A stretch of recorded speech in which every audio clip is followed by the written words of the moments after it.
Welcome to the RobatDesk podcast. I'm Rob Blasi. Today, very honored to have RJ Grimshaw on with me. Serial entrepreneur, it seems like, looking at the bio, few businesses, sales leader in general. RJ, what got you into, one of the things I saw in your bio is intrapreneurs versus entrepreneurs. Mm-hmm. What's the difference? So the difference, Rob, I'm glad to be here first, and I appreciate you having me. And really the difference between an intrapreneur and an entrepreneur is really just strictly definition. An intrapreneur thinks just like that entrepreneur does. However, he or she is going to be in the confines of another business. So for example, a lot of times your COO might be your intrapreneur within the organization, because the entrepreneur has the vision and the dreams, right? They're the visionary. They're always looking to solve people's needs and always forward looking. However, the intrapreneur comes behind and executes those visions and those dreams for that entrepreneur. And if you find any great company or any great entrepreneur, typically they were surrounded by intrapreneurs. I became an intrapreneur because I owned several companies. I grew up in a family of entrepreneurs. My dad owned a company, several companies, matter of fact. My mom owned a company with my father. Both my grandfathers owned companies. So it was just natural for me to see that. And I saw, just by witnessing and watching, the hard work that it takes to be an entrepreneur, and the discipline and the ups and downs and failures and successes. However, I fell in corporate America by accident, and I actually owned my first business at 22. So I naturally thought that would be my life. Yep. Fell in corporate America, but what drove me was all of my learnings of owning my own business and watching entrepreneurs and that mindset, and then just really deployed it within corporate America. And as you mentioned earlier, I was in sales, which ultimately helped drive my career, because sales it's hard, but however, there's a score cut.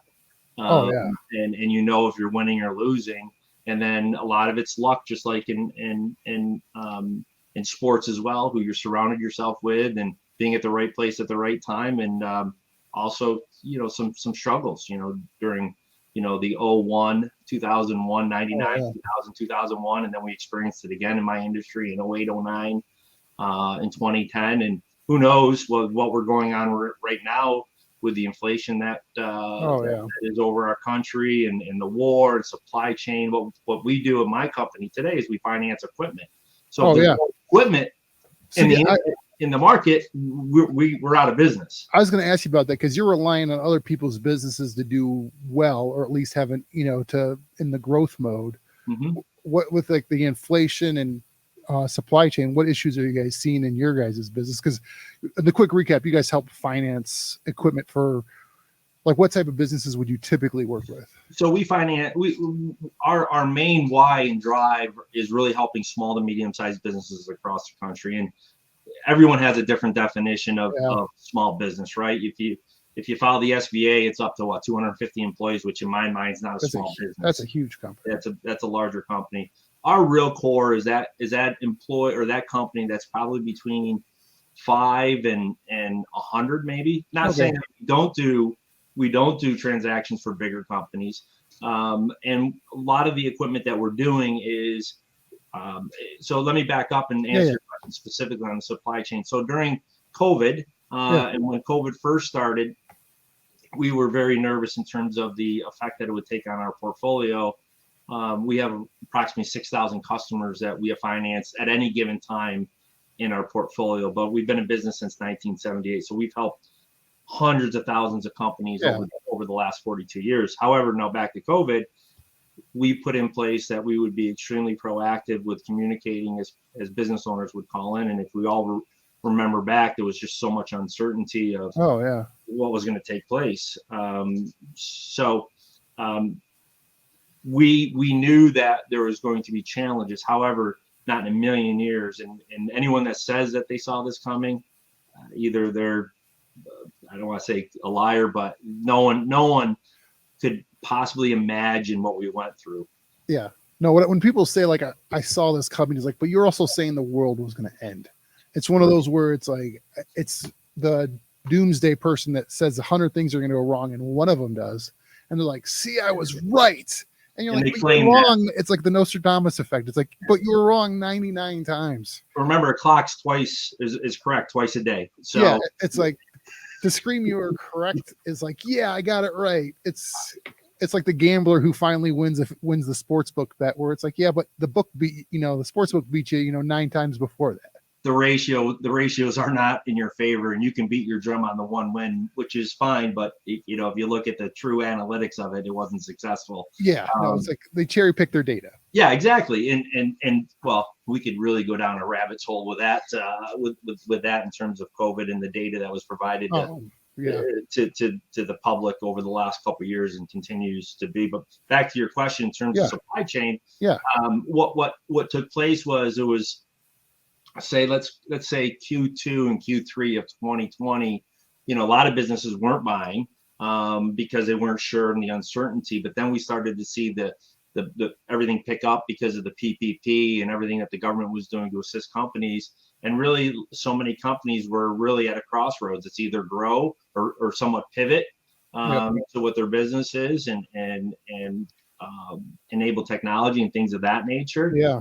Now, the downside of this, which is very important, that not even ourselves saw coming, is that people that made it through COVID, we haven't seen this recently, but we saw a lot of it in mid 2021, so you're call it a year and a half into COVID, they couldn't hire anyone.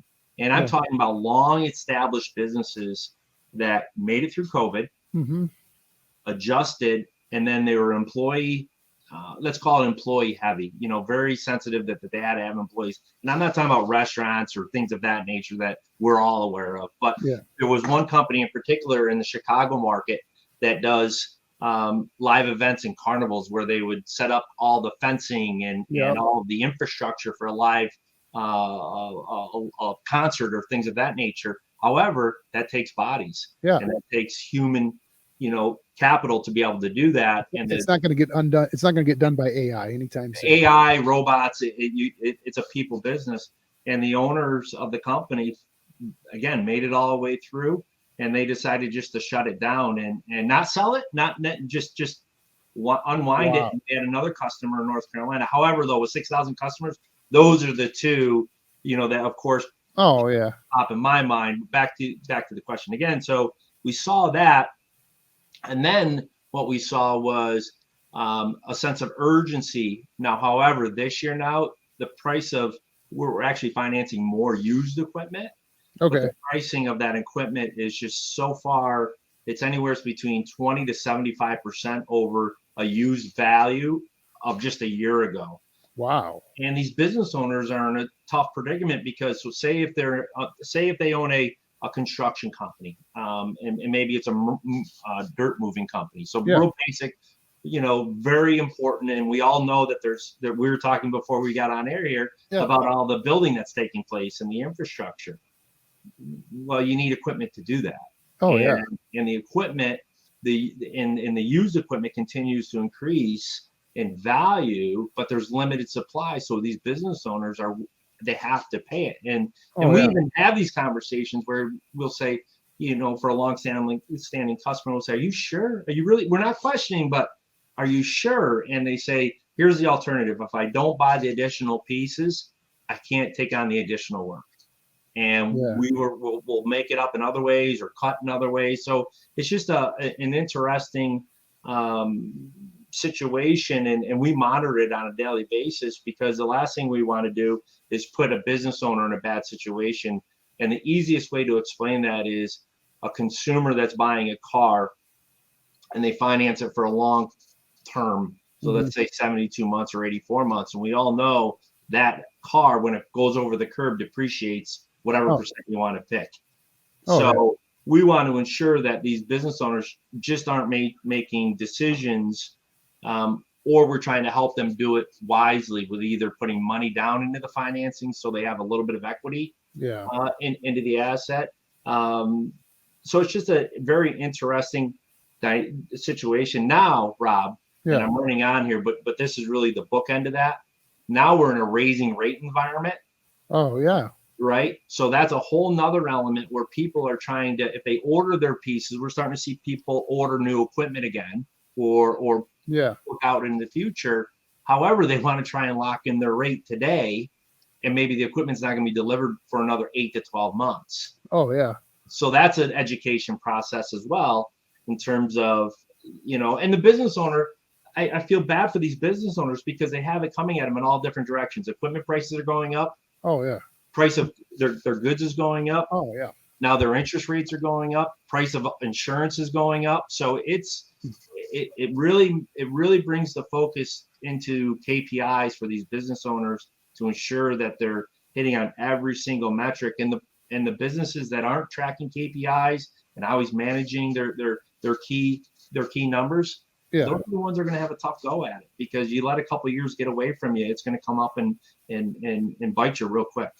Oh yeah. No, a number of things you said there, like with like the dirt moving company. I used to work in the fuel industry, and I helped support some people that had fuel tanks. That's what they did, is they'd move dirt around. Right. Actually, moved dirt around in the neighborhood my wife and I just built a house in, and so it's fun to see their logos on trucks around. You're like, I did work with them. So I'm sure you do that going around town, or you're like, my poor wife has to, every time we're going down the road, I see a billboard or a tractor or something. You do like, oh, we finance them. Oh, we help them out. Or yeah.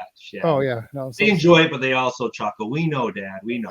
Yeah. No, it's one of those like, and then, but they were talking when they're trying to get like the big semi truck dirt movers, like with the side dumpers, they couldn't get them. Like it didn't even matter what they're willing to pay. Like there's just the truck suppliers. Now this was months ago. I don't know what the supply chain has done since, and trying to catch up. I'm sure there's been some movement in that. There's been some loosening of it, and now we want to talk about that industry specific. And if we think back to the beginning of this year, with what the government was trying to do with Build Back Better, all of our dealers that we work with, they were extremely nervous because they said, okay, we're going to have this bill signed in, we're going to have all this demand for equipment, and we don't have any equipment. Oh yeah.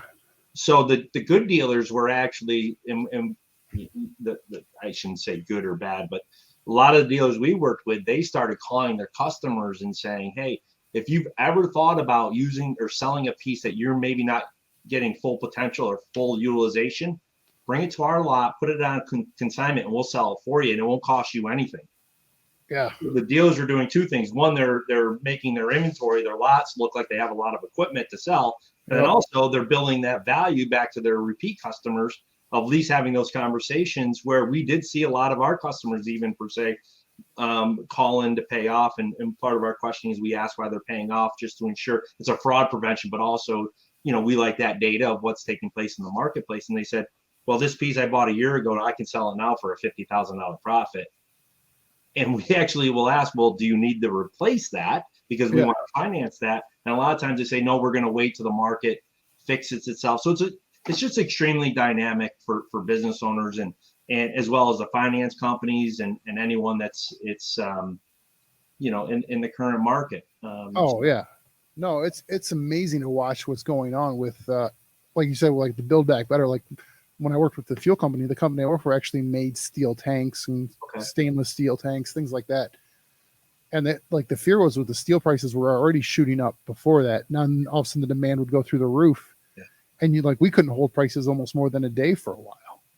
Well, and then also remember when Trump put in the tariffs in place on steel. Oh yeah.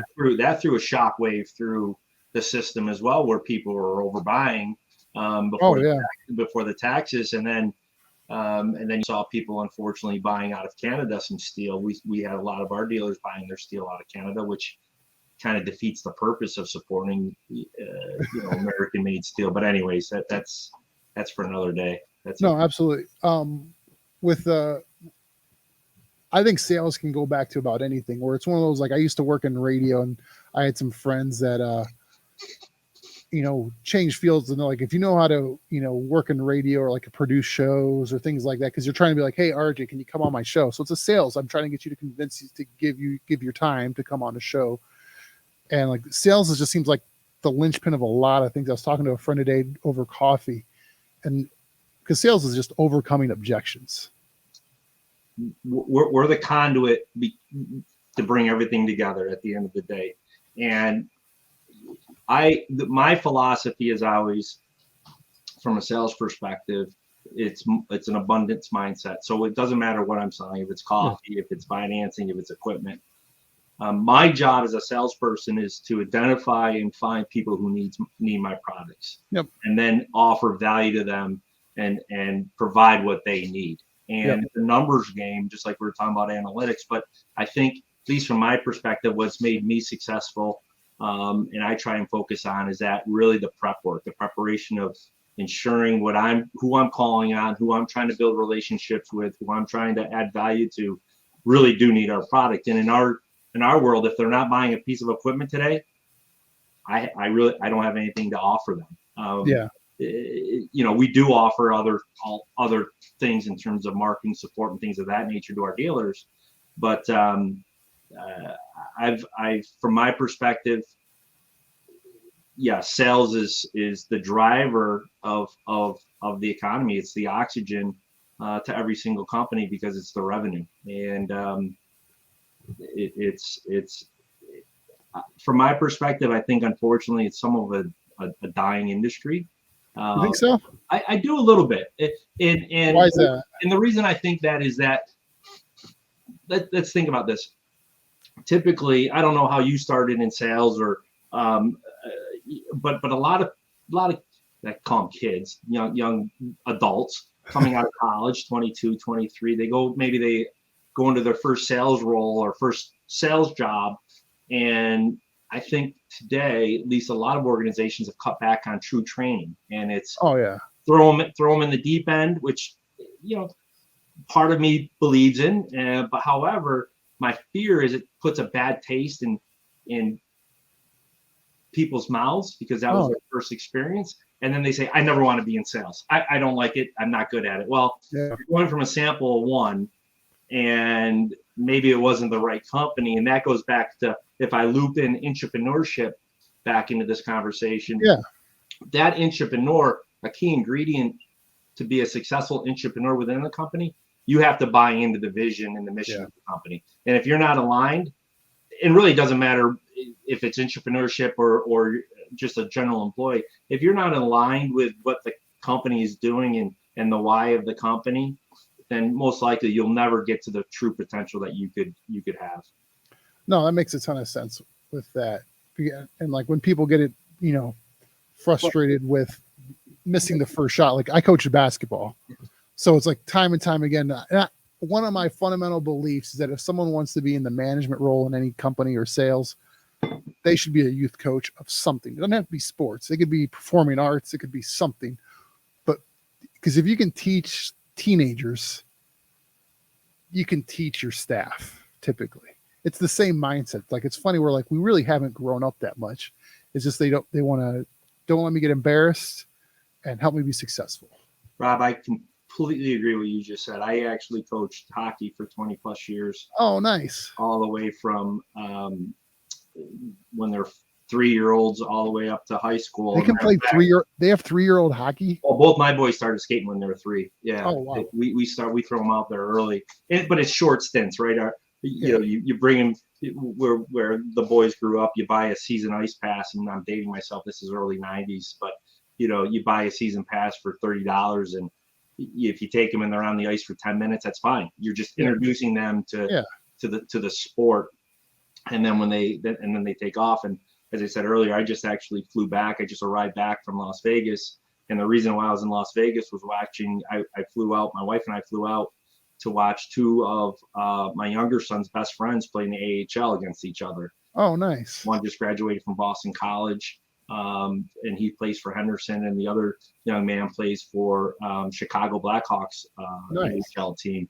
But when that gets ingrained into your family and your life, strong memberships. But back to your point of coaching, I agree. If you can coach youth sports,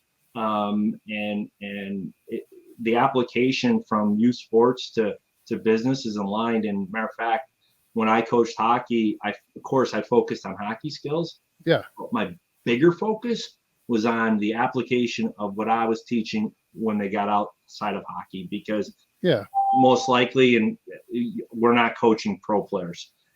Typically it's all about, again, the life application, the discipline, the teamwork, high compete level. And we look for athletes at Unify as well, interviewing. Not saying that we, will not hire a non-athlete, but and because again, at Unify, we talk about team all the time and team members, and that's really our culture is team.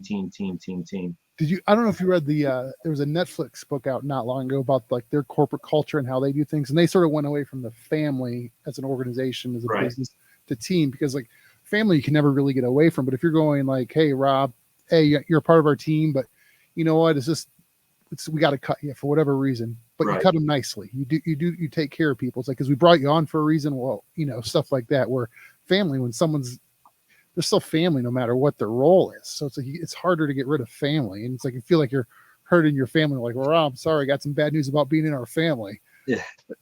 I like that. I haven't seen that, that movie or documentary, but you're spot on. And when we talk about team within Unify, we really focus on, we're very transparent in our organization. And one of our main messages all the time is, if you really when you show up in the morning, we all have a choice, right? To do what we're required to do or what we know is to do, or because we don't feel like doing it, not doing it. And those are the two choices we have. And we always message and always are talking about, if you decide not to, it's not only you're affecting yourself and your potential in your career, but you're affecting the 30 other families that are in this business. And we use families because everyone has a spouse and families. And because you're not carrying your weight, it lets down everyone, and there's a domino effect to that. So it's back to accountability, pure accountability. And that's right to myself as well. And I tell my team all the time, you'll never offend me if you see me trying to be the best version I can be, not guarantee that I'm always going to be, but hold myself accountable. And that's the only way we can all get better. Oh yeah. And the same thing with the team aspect on the inverse side is if someone's legitimately having a bad day or bad time, that's when the team helps lift them up. Lift them up. And the same thing too, Rob, that you mentioned earlier. And we have this, we talk about it all the time at Unify, that if you're not happy here at Unify for some reason, if something changed, what have you, life is about chapters, right? Yeah. And if for some reason that you want to move on or try something else, come to us. I'll help you. Let's pull out your resume. Because I want people to be happy. And it's amazing when I have that conversation, a lot of people would come back and say, you know what, I did some more research on this, and actually I don't want to do that. I'd rather stay here. And then you see them, really getting more engaged and things of that nature. And that's awesome to hear. Yeah, well, it's a different approach, and my boss even struggles with it. I report right to the president of the bank, and I said, well, here's the thing: we are an extremely efficient company, which means that from an employee team member perspective, we run extremely lean. Yeah. And I would rather know if someone has or is considering to leave 6 months in advance if they're really serious about doing that versus 2 weeks. Oh yeah. Well, imagine you help someone move on to their next chapter, like you're saying, and then you go, hey, can you give me an extra week so we can get so-and-so trained up behind you? They're way more likely to say yeah, or hey, have them text me or call me sometime if they need help. And you're right. And I don't even think about that. It's doing the right thing. Again, everyone gets one go around here. Oh yeah. And this is my other state. I don't expect you to come skipping in every morning, whistling like you're so excited to be at Unify and here we go. But in the same respect, I want you to understand what we're doing and buy in, and also you can influence what we're doing. Back to that intrapreneurship concept where we want ideas. 3 out of 4 employees, team members of every company have great ideas, and it doesn't have to be an idea to generate revenue. It can become a improvement of a process. It can be improvement of a product offering. It can be improvement of a customer engagement to take friction out. And as soon as you start opening up those conversations, you see all of a sudden energy pick up, engagement pick up, and discretionary effort pick up within your organization. And now they feel part of it and they buy in. And also, if they are leaving or decide if they want to leave, they're going to leave something that they helped build. And a lot of times we've lost employees. Knock on wood, we haven't lost any actually over the Great Resignation where everyone talks about it. Oh, wow. I even hate saying that because every time I say it, I feel I'm jinxing myself. But we've been very blessed, very fortunate. That's your inner coach coming out. It is. My goalie's pitching a shutout. All right, yeah. It's the superstition stuff. You're spot on with that. However, former team members that we've had, a lot of times at the end of the year, the new year, I'll send a thank you text because they were part of the foundation or their chapter was significant within Unify. Yeah. And there's never hard feelings. Yeah. Well, what you're saying reminds me, I don't know if you heard of Andy Stanley at all, but he's a writer, and he says everybody leaves an organization. They're either are they gonna leave or are you gonna launch them? Right. Are they just gonna leave and be disgruntled, or are you gonna launch them into their next chapter, next career, next something? Because in a strong organization, if you don't have a lot of turnover, but you have a guy that's been really working hard to be the next sales manager or whatever role is above them, and you're going, well, I got a good sales manager. I don't need a second sales manager, but there's another organization that may need one. And so it's like to sort of say to hamstring a guy from their career growth, someone from their career growth, just because your organization doesn't have high turnover. Well, and as well as we're not large. We're not significantly large. And matter of fact, I have a team member right now who's an absolute all-star. I mean, she is top 1% in terms of, I would take her anywhere. Okay. Yeah. And when you identify someone that from a talent perspective, but more importantly, from a passion and common sense and just always looking to become better. Mm-hmm. She actually came to her, she doesn't report directly to me, but she went to her boss and quite candidly said she'd like more people to manage. And she goes, I want more responsibility. I raised my hand. She's very, very good at what she does. Mm-hmm. The challenge is we don't have a larger plans of adding more bodies or more people. So I actually started reaching out to a couple of my buddies that are presidents in the industry saying, hey, if you are looking to add a great manager, leader within customer service or portfolio management, I have a person. And she was appreciative of that. And then I went to our bank parent and said, explain the same thing. And we just made a significant acquisition of 7 additional branches. So we're trying to now take some of that and put it within our organization to help offset some of the burden on the bank side, which now it solves two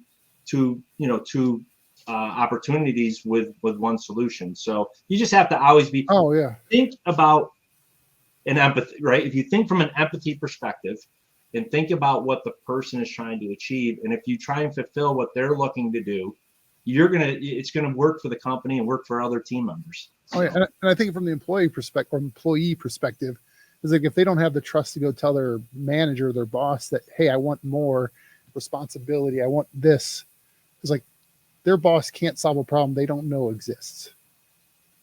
Spot on. And so there's a trust factor that goes in there because what's, if I go to you as if you were my boss, you go, hey, RJ, I'd like more responsibility. And if you just go, I don't have anything immediately for you, that I'm probably now automatically checking LinkedIn, Indeed a little bit more.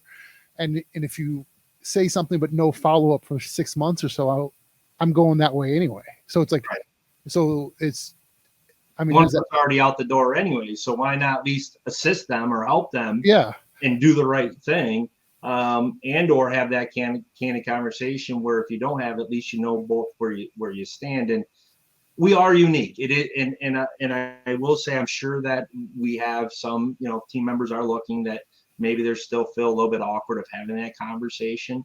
But I think as years go by and they see that and we help people but you're spot on. It is all about trust. Yeah. And it's a lot of employees just don't like, it says a lot when you have people coming to you going, hey, this is what I'm looking to do. Because they're also, last thing they also want is for you then to chuckle when they say something like, oh, you actually want to manage more people? Well, we all did. I said, be careful what you ask for. Really be careful. But she's a go-getter. And where she is in her life, her chapter of her life, now, she's an empty nester, and she's risen up through our company. But now she's somewhat, is peaked out. From a responsibility perspective and things of that nature. And but that's a key point, Rob, where if I was to go to my boss and say, I want more responsibility, I would go to my boss and say, documented, before I would I would send them an email or my one-on-ones, say, this is one of the agenda items that I have to talk about, and here are my thoughts. So at least they're prepared. Yeah. And then you go in and say, hey, I want to take on this responsibility and start owning this.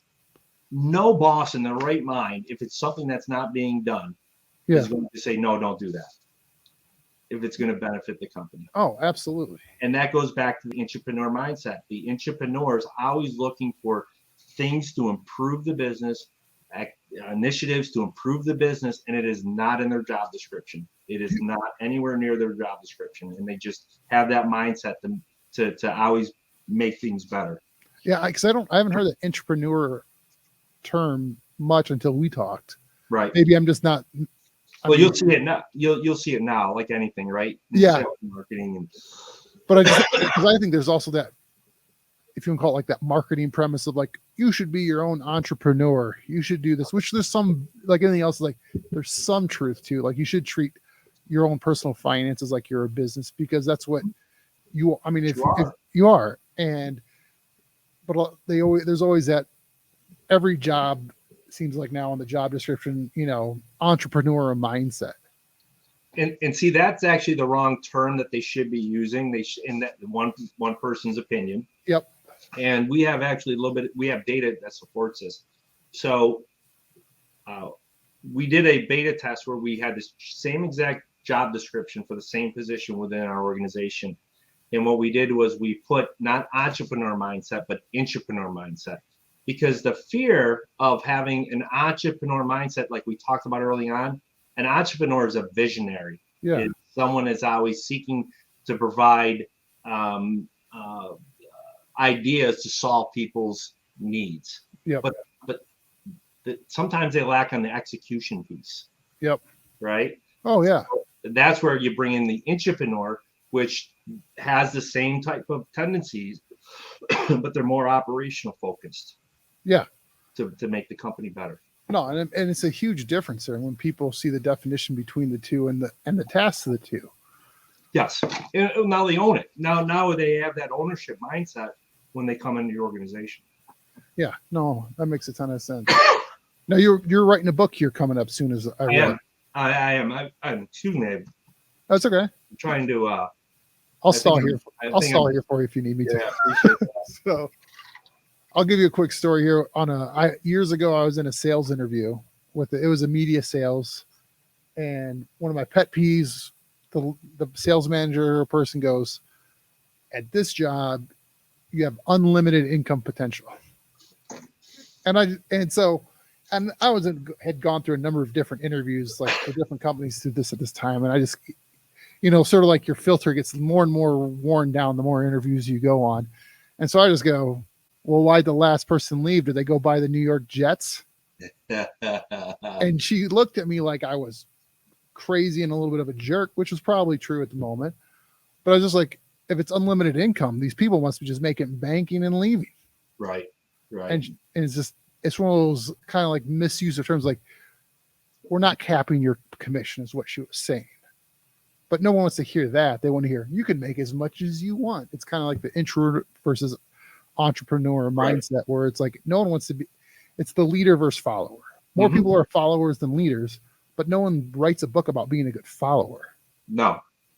Because no one wants to buy that book. No one wants to buy that book. No, I completely agree with that. However, being that entrepreneur though, and I can clearly point to my career when I learned of this term, which was back in the mid 90s.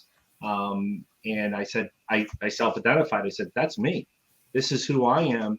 Because I also, when you're an entrepreneur, right, you always think I want to go back to that and things of that nature. I want to own my own company. However, I was having tremendous success within corporate America, and I was different. I was, different, granted, I started in sales. Yeah. But I also always thought of myself not as a salesperson, but as a business person. Yeah. And there's a clear, distinct difference between the two. That salesperson, which we all serve a need, but that salesperson is going to sell you something no matter what, if you need it or don't. Yeah. They're just going to sell, and they're good at it. Yep. A business person is going to come in, like I mentioned earlier, come in and try and first of all, know your business, not learn about it, but when they walk in, they know about your business. They know the challenges you're facing. You can speak from a domain perspective where you understand their business, and then you provide the solutions. And if they don't have that need, I'm not selling them anything. However, the sales piece comes back by putting together a drip campaign, making sure that you're staying in touch with them, and things of that nature. When they do have that need, okay, they're going to think of you and you're going to be top of mind. But that's adding value. That's not a follow-up email. Hey, just want to follow up with you, see how things are going. It's like, hey, what I do and we continue to do is send our customers valuable information that's truly going to help their business. And some love it. Some we don't hear anything back about or back when we send out that information, but that's the value component. And it's just not noise. We wanted, like back to when COVID started with PPP, we were pushing out as much PPP information and idle information as we possibly could without over inundating. Yeah. And we wanted the quality of the content to be specific and very good. And the amount of responses that we received from people saying thank you, because people didn't know where to turn and they wanted a trusted source. So we ensured that the data was very vetted, accurate before we would send it out to our customer base. No, that makes a ton of sense too. Cause like even in like back in the coaching circles, like everybody knows the X's and O's. Yep. It's not like there's not but are you giving them valuable information? Like how to, what's the term? I feel like coach from the heart and coach from, are you giving them something more than just the X's and O's? Cause the other kid knows the X's and O's too. So X and O's, everyone has the same playbook. I use the same type of metaphor where, we all have the same playbook, or every NFL team or NHL team has the same playbook. It comes down to execution and also the culture within your team, and then your compete level, and then just continuing fine tuning on those things. No, absolutely. We'll go back. You have a new book you're working on. Yeah. The title of the book is Able Leadership, and it's really a biography of my first business. I was in the Air Force, and my first business, I was actually, when I got out of the Air Force, was at the age of 22, which is a bar restaurant. My learnings from that all the way up to where I sit today in terms of becoming a CEO president at Unify and my learning. So it's more of a application book for either new leaders, for new business owners. Okay.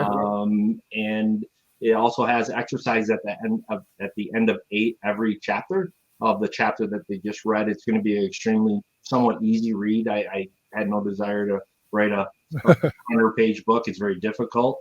But in that respect, I wanted to ensure that it was more of a book that people could use or learn, or business people or business owners and sales leaders.